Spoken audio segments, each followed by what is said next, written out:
Welcome back, everybody. Sorry, guys, talking's hard, apparently. Welcome back. Excuse me.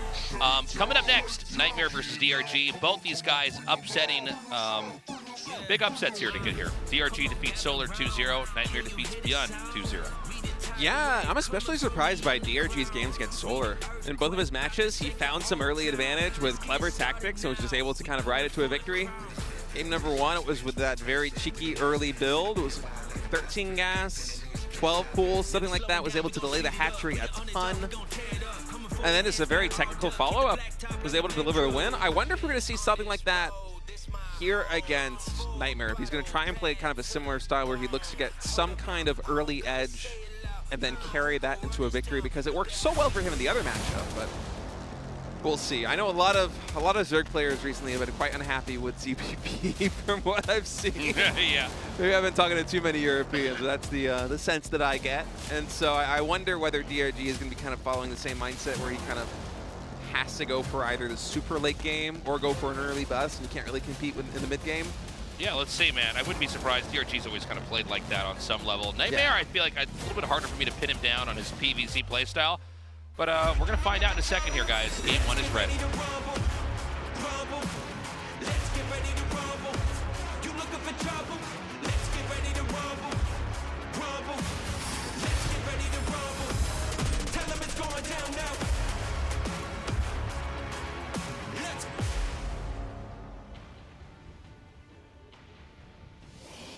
Okay, so we've got NightMare here in the top right, and DRG in the top left.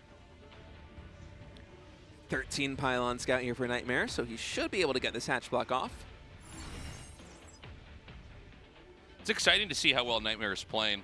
Yeah, he looked so good in that first series. I know we have people that discover the GSL at different times. We've had people that have been following StarCraft before StarCraft 2, people that came in, right at the immersion of StarCraft 2 or Heart of the Swarm. There are people that are still picking it up and following GSL now. I get tweets, sometimes once a week of people just kind of discovering this.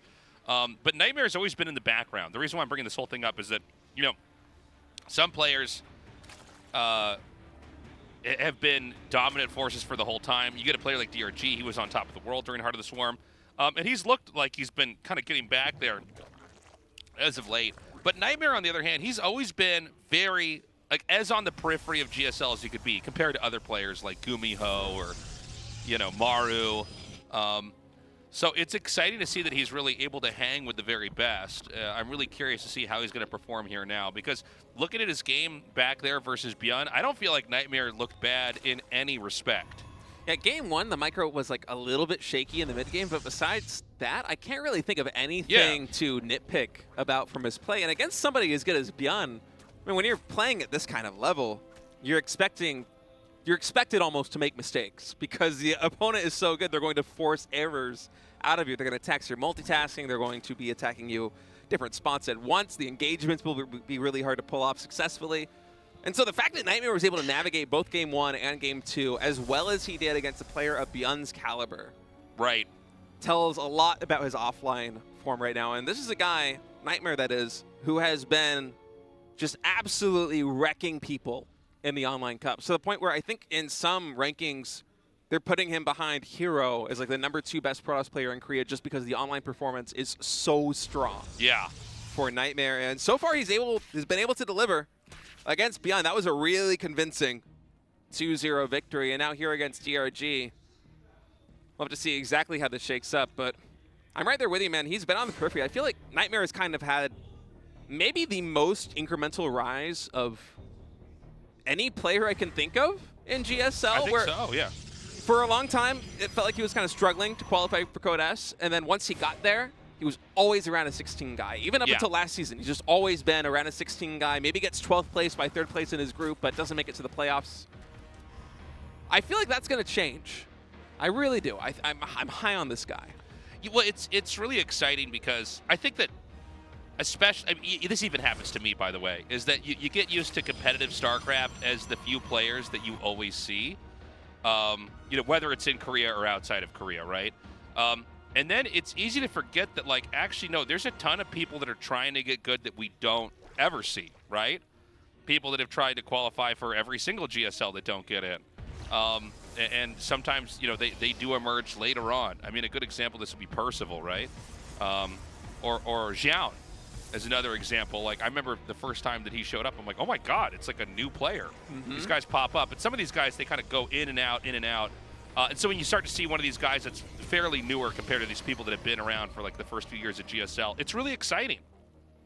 Yeah, it's always a lot of fun. By the way, we have DRG going for Banelings on 41 drones. Yeah. And NightMare going for a third base with Glaives off of 4 gateways. I'm not sure exactly how this is going to play out, but DRG is going to have, I think, way more Lings at a moment here than NightMare is perhaps expecting.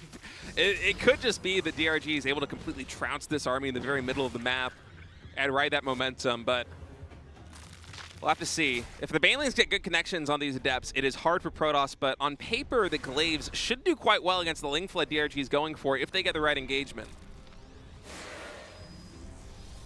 Are these Shades going to see? No, I think they're going to miss it. He's doing a good job of just showing the Lings too. Yeah, he does not want NightMare to know exactly what he's cooking. Could he shade in one more time and check where the Banes are? Keep in mind, Banes, they can't really run away from Shades very easily. They're not that fast. Immortals in production right now for NightMare. That is not what he needs. Okay, Lings get this round of the Adepts. That's going to allow the Banelings to connect with all of them. Oh my God. What a victory there for DRG. And NightMare with 3 more gateways in production. He's going to do a round warp in here of Adepts, but that is not going to be enough, I think, to hold on to this third base. This is a really dangerous proposition if more Banelings morph in.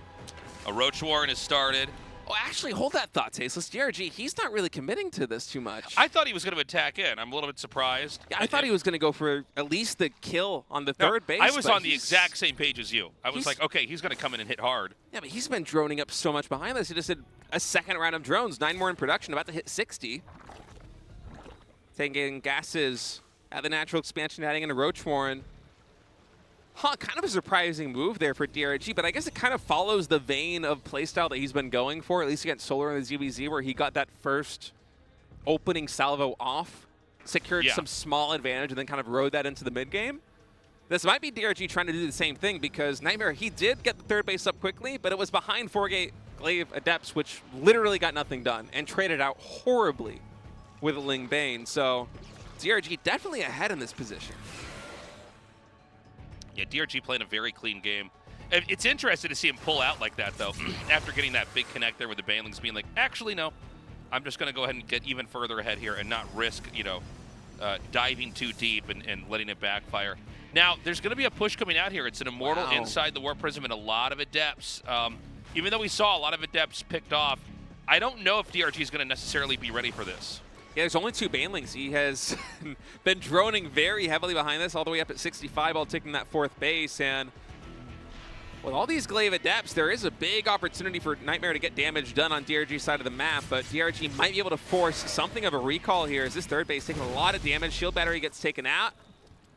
Stalkers are warping in over there. Yeah, no way to shade in just yet. The hatchery, it looks like he's going to commit to letting this finish. Oh, well, maybe he'll... Okay, no, he's going to try to defend this here. He's got Queens coming down. It's getting pretty low. Could he possibly get this pick off? I think he will. Oh, yeah, the transfuses come through, but they are not enough, and the Adepts are just able to shade away. Now, DRG did go for 5 Banelings to morph in here on the right side. Going to try and get some damage over here at the 3rd base. Is NightMare looking? He is. Instant reaction there for NightMare. Even cancels the battery to save those extra 75 minerals. And NightMare deals with his counterattack really well on his side of the map. Was able to take down DRG's 4th base. Oh, even looking for another cancel, I think, here with this Immortal. Not quite able to get it, but I love the attempt. And that's NightMare kind of working his way back into this game, Tasteless. That was some good damage, and he was able to secure the defense back at home so well. I got to say, interesting back and forth so far here with these two. NightMare, you know, playing a pretty safe game. I do love the fact that he got in there with the Adepts, just picks off the hatch and shades right back out. I think it was something that DRG hadn't quite calculated could occur there. We've got another push coming in, again, only with that Immortal, but this time Stalkers paired with Adepts. A lot of Banelings here for DRG, though. We have 30 Banelings with no Baneling speed in production. I'm a little bit concerned about this engagement because slow Banelings, even on creep, I feel like NightMare's going to be able to get the splits off that he needs. Let's see if he's paying attention right now. He's waiting for the Banelings to connect there with the Stalkers. Oh my god, huge counterattack here as well. The Banelings slowly trying to hit their targets. Yeah, the split pretty good there for NightMare, but I mean, this attack here at the third base is quite an issue. That Nexus is absolutely going to go down with no shield battery able to recharge it. Shields. It's kind of funny. It's like they're both winning their fights on either side. The question is going to be, can you stop the Protoss push here as DRG? He's beginning to back up. This Immortal still doing a lot of damage over here onto these roaches. He picks that up and shuffles away.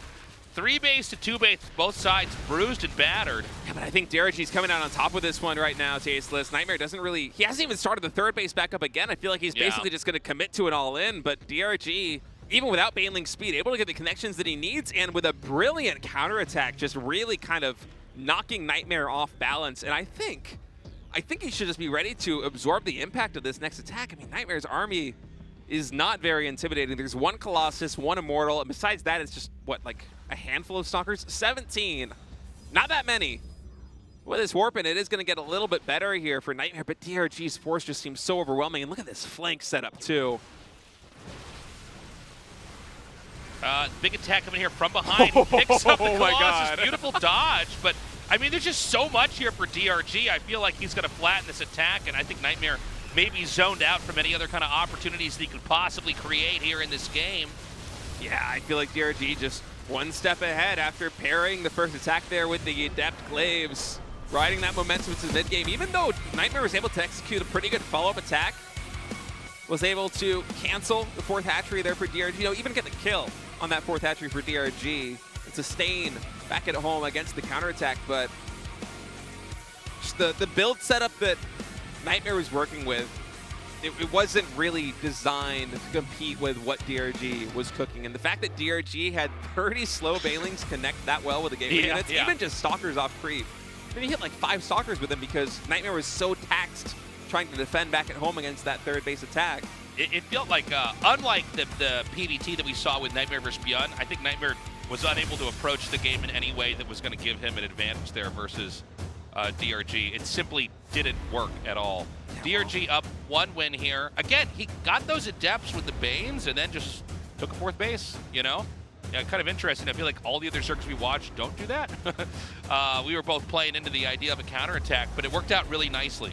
And now DRG, I would say the biggest underdog in this group is 1 map win away from being first place out of Group D into the round of 8. Man. I mean, and by the way, his play shows it. It seems so obvious. You know, hindsight is always 20/20, but impressive stuff nonetheless. Let's see if NightMare can come back and tie this up 1-1, or if DRG is going to close this out 2-0 and be the first player to escape and survive Group D.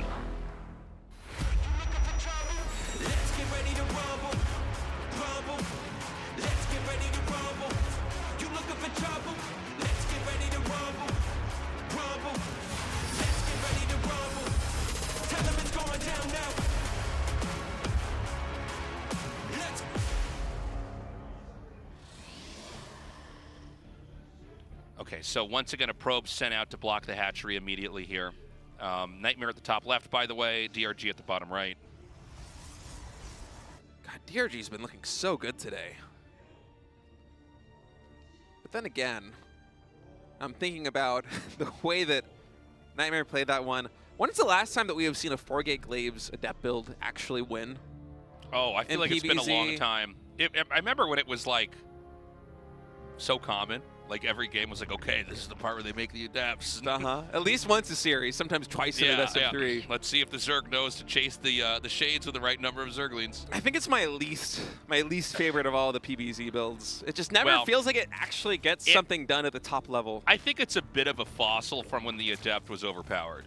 Yeah. I mean, there was a period, I literally remember I was like, everybody was dying to Adepts every game all the time. And I remember there was this game I was casting of Mario, and it was like, I can't remember who the Protoss was, but like the Adept play was so busted and it was like hitting him everywhere and he was doing such a good job. And at some point in the cast, I got so hyped. I was solo casting too. I remember specifically because it was like just me alone. And I'm like, oh my god, he's gonna do it. He's actually able to stop the Adepts. And I was like, getting so hype. And then like as I said it, like 15 more Adepts shaded onto screen and killed him. And I just like started laughing. I'm like, oh, this is so funny. But yeah, you know, Blizzard, back when Blizzard, you know, had people that worked on StarCraft 2, they did kind of edit the Adept into a more reasonable role in the game. But I feel like, you know, the result of that is we still had some Adept builds, and as time passed, they kind of became obsolete. Yeah, I think it's also hard for a lot of these players, too, because I guarantee you NightMare goes 4-gate Glaives against your everyday jabroni on the ladder, and he is probably beating them very hard with those 4-gate Glaives, you know? And so maybe for a lot of these players in their practice games, when, you know, 'cause everybody, I would say like pretty much everybody in Korea still grinds the ladder, from what I can see. It's very active, even at the top. NightMare also is one of those guys that will absolutely practice as much as he possibly can. If it's customs, he'll do customs. If it's ladder, he'll do ladder. I guarantee you his win rate with 4-gate Adepts is really high, but at the same time, like, you come in here, you do it against DRG, especially a DRG that seems like he has an inkling of what you're doing and is also able to mind game you a little bit by not showing the Banelings, showing only the Lings, and then coming in with a surround and play it like that. You're going to lose the game 99 times out of 100.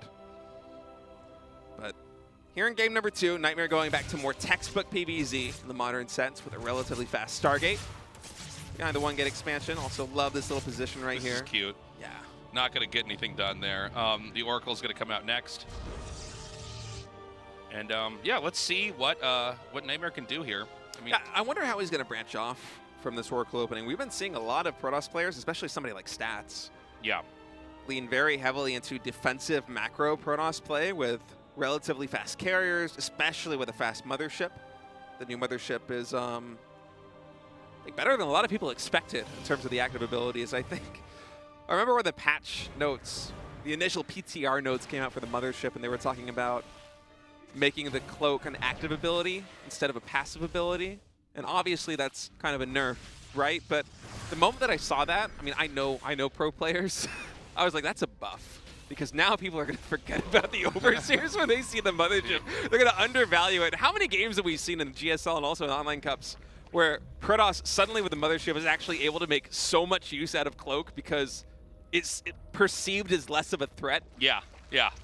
But even just beyond that, the fact that Time Warp and Recall are just instantly available because they're these cooldown-based abilities as opposed to energy-based abilities it's really cool. I love how much more Mothership player we're seeing here in PvZ. That was another unit that had kind of a funny place in the game, was the Mothership, you know? It's so cool. I know that a lot of StarCraft fans, especially the OG ones who came from Brood War into StarCraft 2, are not a fan of this whole hero unit concept. And I hated it with the Mothership core. Super units are always, it's like heroes. It's always a point of controversy. I feel like that's just, I think that's almost like a, you know, where everybody that was from StarCraft 1 is like, no, anything that's not kind of what I'm already familiar with is bad. I feel like people are getting better about this, especially with these newer RTSs coming out.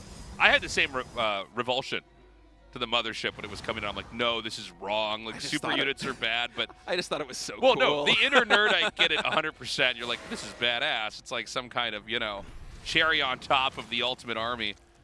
By the way, this game, it's going to be, you know, a little bit of adept zoning. He does have the oracles to kind of escort the adepts, so if it is mass Zergling, you can just kill all those off and get right back out.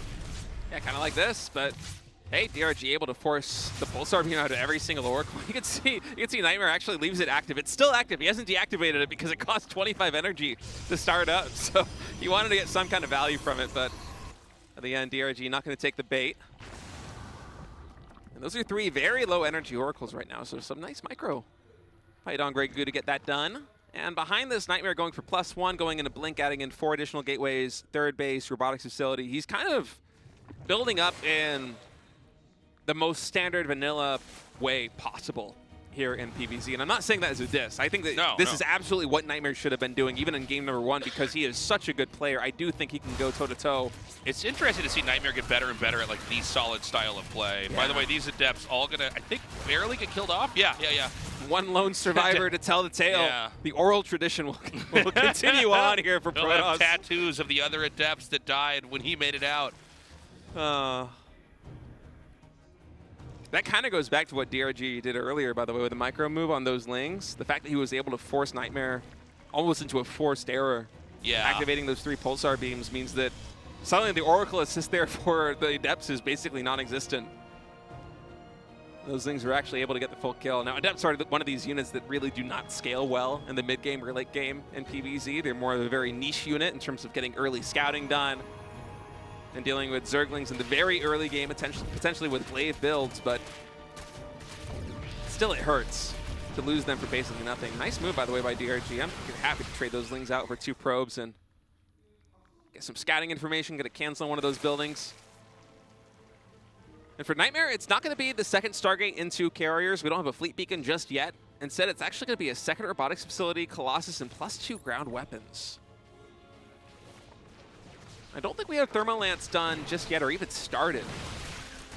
Just sit here for NightMare, so I'm a little concerned about that because DRG, it feels like he's pushing up to... Oh my god, no. It slips through, and almost every link is going to be in the main now. This is going to tax the APM here of NightMare. Yeah, and as I was saying, DRG, he is building up to a timing attack, and the fact that there's going to be no Thermal Lance and these Oracles still so low on energy means that it's going to be really hard for NightMare actually to hold on. And oh no, this shield battery overcharge, maybe even a little bit too early. And plus that payload can just get focused down by the Roaches. No more overcharge for you, NightMare. And DRG might be ready to book his ticket to the round of 8 with this crazy timing attack off the back of that Ling run by in the main base. I mean, there is a world where NightMare is potentially able to stabilize, but this is so much damage being dished out.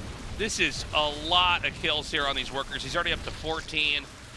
Beautiful engagement there, and there's more Roaches coming up here as well. Yeah, the Colossi going to be handy, but I think NightMare could stabilize. I think he might actually be able to stabilize. I was expecting way more of a flood there from DRG. I got a little bit too far ahead of myself, but he's kind of doing the same move that he did in both of his games against Solar and then against NightMare in game number 1, where he goes for this early push. He gets some kind of leverage on his opponent in the early game and then rides it, this time into a 12-drone flurry as his economy is just building back up. But man, what a timing push there by DRG, getting so much done.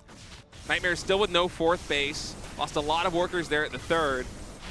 Oracle's once again low on energy, and DRG really has just complete map control. I mean, the stalker count itself is so low, only 17. So, look, I think that it's great that NightMare has survived this. I think he's going to try to come out here and do a counterattack. This probably will force a recall here. I don't imagine these Stalkers can get much done. If the Lings could even surround this, and if the Blinks are all used up, I mean, the Corrosive Bile is just going to obliterate it. Zerg is basically going to ramp up into maxed out and then throw these units at that 3rd base again.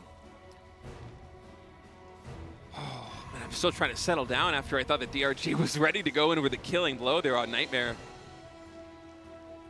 As it is right now, though, DRG just happy to instead play it the safe way. Almost maxed at 10 minutes with high-tech incoming against a 140 supply Protoss on 3 bases.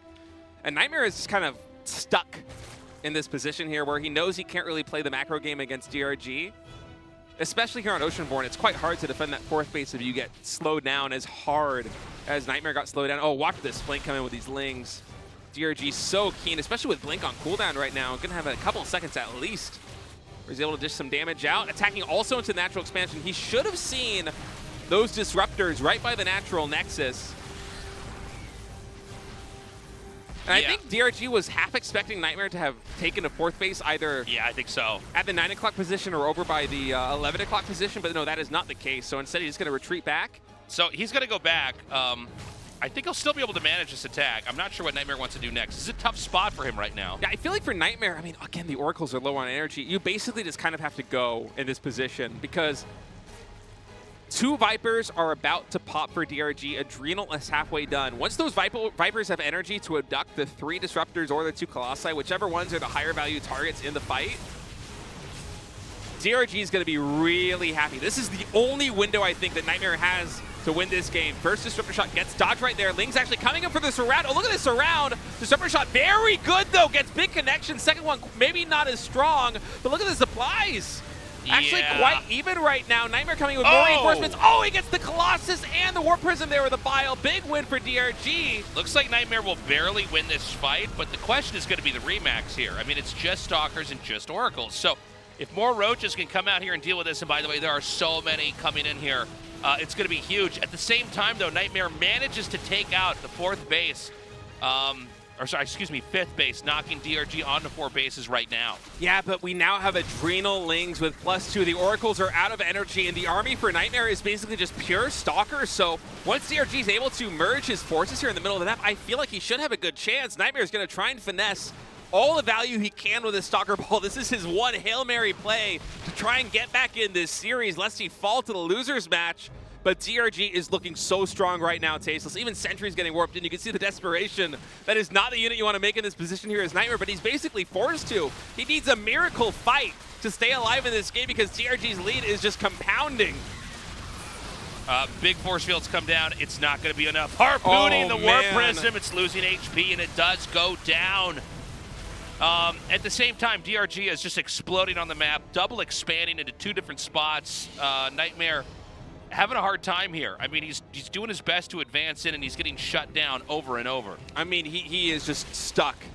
Nice blink forward, actually able to pick off both of those Vipers, but the army here for DRG is so good. Okay, Pulsar Beam's activated here on the Oracle. Should be able to make mincemeat of some of these Lings, but still there's so many Roaches. Even without the Adrenal Lings slowly flooding in, DRG can take this fight. Oh, Speed Banelings too.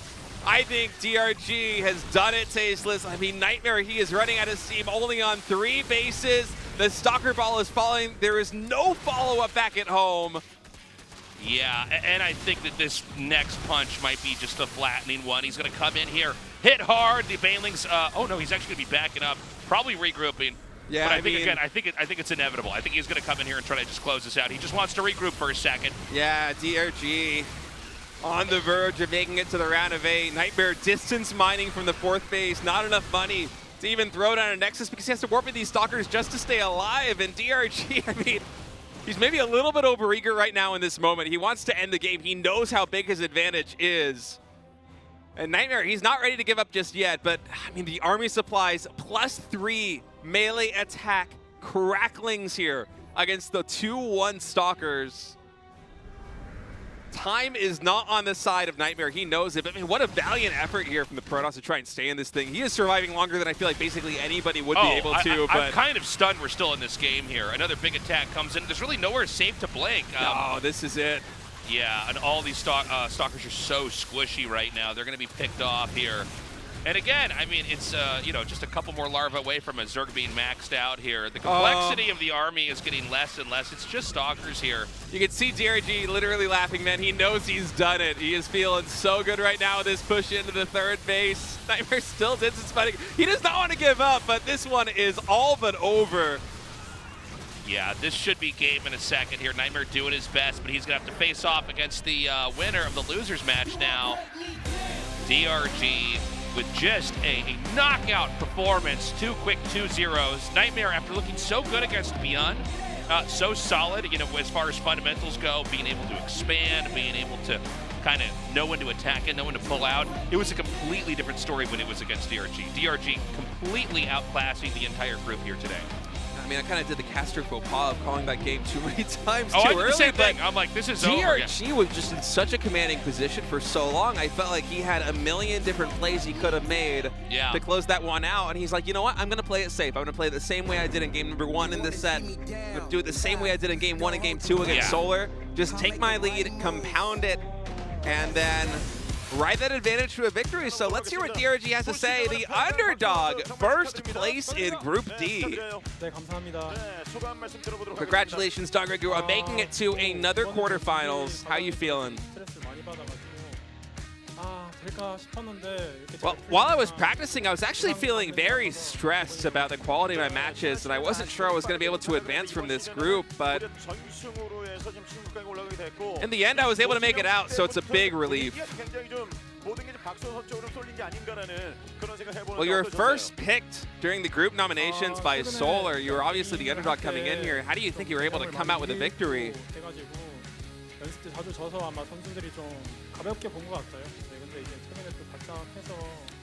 Well, you know, I feel like I kind of lost some of my understanding of a lot of these different matchups. So, honestly, things worked out a lot better than I expected today, given where I feel like I'm at. You're asking now, how would you rate your performance, DRG, today? 경쟁자가 있어요. 레이너. And well, 레이너랑 비교해 보면 누가 더 세랄에 더 my goal was to play half as well as Cyril did. 못 가지 않았나요? So 0.6, I don't know if that's like his stars out of 5 or what the 0.66 means. Maybe saying he played 2/3 as well as Cyril did, but in any case. Well, you know, Cyril, he's gone to the military. 글쎄요, 궁금하긴 해요. 근데 또 요즘 대회 하는 거 보니까 And then once Cyril gets discharged from the military, it might be kind of the same story with him trying to come back the same way that you did, DRG, from your military service. What do you think about that? 군대 갔다 오고나도 여전히 잘하고 있으니까. Well, I think that Cyril is still practicing, so I would be surprised if it took him a long time to get back into form. 네, 움찔했나요? 아니 이게 싸울 타이밍이 돼서 싸워야 되는데. Well, in your matches, it felt like they were a little bit sloppy. There might have been some mistakes in your play. What do you think? DRG actually is saying that he felt like he was making a lot of misclicks when he was playing, especially on his keyboard, and so that kind of fumbled some of the situations. Honestly, here in the caster booth, I did not notice. I thought DRG played really well. And so, DRG, in your next group, you're going to be both with Maru and Sue, and apparently this is the first that DRG is realizing this. He did not know he was going to be meeting Maru in the round of 8, so he is getting an unhappy surprise here. DRG, in the winner's prediction, only 10% of viewers thought you would actually be able to advance out of Group D. What do you think after hearing that, and what's your determination heading into the quarterfinal?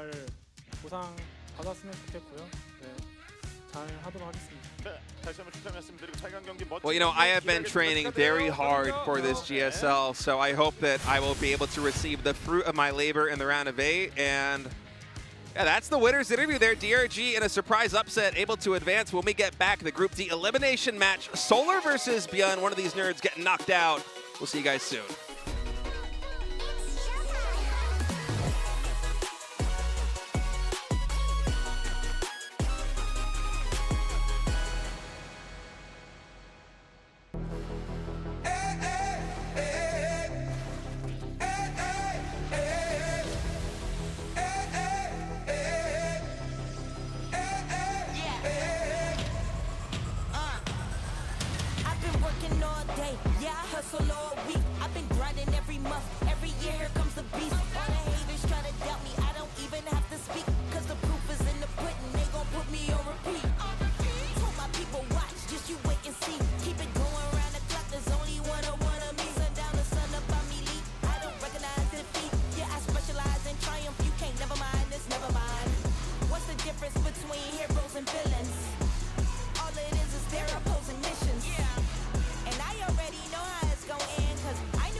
I got medals round my neck.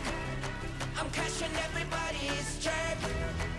When it's sink or swim, I was born to win. I got medals round my neck. I'm cashing everybody's check. When it's sink or swim, you can't stop me. I was born to win.